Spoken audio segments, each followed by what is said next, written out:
Hi friends, இப்போ நம்ம Pandya stores பார்க்க போகிறோம். பாண்டிய ஸ்டோர்ஸில் சவுண்டு சரோஜாவாக இறங்கின கோமதி அம்மா இருக்காங்களே, இப்போ வேறு லெவல். புடவையெல்லாம் வரிஞ்சு கட்டிட்டு வெளியே வாங்கடா அப்படின்னு சொல்லிட்டு அண்ணனுங்களே கூப்பிட்டு கற்றுன்னு கத்துறாங்க. கத்துனது மட்டும் இல்லைங்க, அவங்க அண்ணனுங்க பேசவே முடியல, அந்த அளவுக்கு பண்ணுறாங்க. இவ்வளோ தூரம் கத்துனதுக்கப்புறம் பாட்டி இருந்துட்டு என்னடி ஆச்சுன்னு கடைசியாக கேட்குறாங்க. நல்லா திட்டி முடிச்சதுக்கப்புறம் கடைசியாக தான் கேட்பீங்களா? சொல்கிறேன் கேளுங்க. என் பிள்ளையும் உங்கள் பேரன் ஆள் வச்சு அடிச்சிருக்கான் அப்படின்னு கொந்தளிச்சிட்டாங்க. என்னடா தைரியம் இருக்கும் உனக்குலாம், பல்ல கழட்டிடு வேண்டாம் அப்படின்னு திட்டுறாங்க. ஐயோ என்னம்மா இந்தளவுக்கு பத்திரகாளியாக மாறிட்டீங்க? ஆமாங்க, பெத்த பிள்ளைக்கு ஒன்றா எல்லா அம்மாவும் அப்படி தான் மாறுவாங்க. நம்ம சாதுவாக இருக்கிற நம்ம கோமதி கூட இப்படி மாறிடுச்சு பார்த்துக்கோங்க. ஃபைட்டு போயிட்டே இருக்கும் போது நம்ம பாண்டியன் என்ட்ரிங்க. உடனே ஏதாவது இவரும் வந்து ஃபைட்டு பிடிப்பாருன்னு பார்த்தா ஒன்றுமே பண்ணலங்க.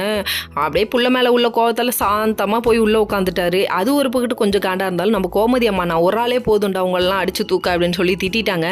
திட்டினது மட்டும் இல்லைங்க, கேளுங்க அப்படின்னு சொன்னோடனே அந்த பையன் ஆமாம் நான் தான் அடித்தேன், இன்னொரு தடவை மாட்டினானா கொன்று போட்டுருவேன் அப்படின்னு சொல்லிட்டாங்க. கோவத்தில் கொந்தளிச்சு அவங்க பெரியப்பா பலார்னு ஓங்கி ஒரு அற விட்டாரு. வீட்டுக்குள்ளே கூப்பிட்டு போய் ஒன்னே எப்படி என் பையனை அடிப்பான்னு சொல்லிட்டு அவங்க குமாரோட அம்மாவுக்கு பயங்கர கோவம் வர என் பிள்ளை போய் அடிச்சிட்டாருன்னு கேட்க குமாரோட அப்பா ஏண்டி எங்கள் அண்ணனுக்கு அடிக்க உரிமை இல்லையான்னு கேட்டாங்க. சரின்னு சொல்லிட்டு இதெல்லாம் ஒரு பக்கம் இருந்தாலும் அதுக்கப்புறம் எனக்கே பொண்ணு இல்லைன்னு ஆயிடுச்சு, உனக்கு எதுக்குடா தங்கச்சின்னு சொல்லிட்டு பாசம் இருக்குது, தூக்கி கிடாசுரா போல அப்படின்னு திட்டாரு. திட்டினது மட்டும் இல்லைங்க, இங்கே பார்த்தா கதிர் இப்படி உட்காந்துருக்கிறத நினச்சி ரொம்ப கஷ்டமாக இருக்குது. உடனே கோமதி அம்மா சண்டை போட்டு உள்ளே என்ட்ரி கொடுக்குறாங்க. நீ எதுக்கு இப்படி பாசம் போடுற மாதிரி நடிக்கிற, உன்னால தான் இப்படி நடக்கும்னு தெரிஞ்சு தானே என்னை கொண்டு போய் கோத்து விட்ட அப்படின்னு சொல்லிட்டு கொந்தளிக்கிறாங்க. நாளாக நம்ம கதிர் வந்து அவங்க அம்மாவை வெறுத்துக்கிட்டு இருக்காரு.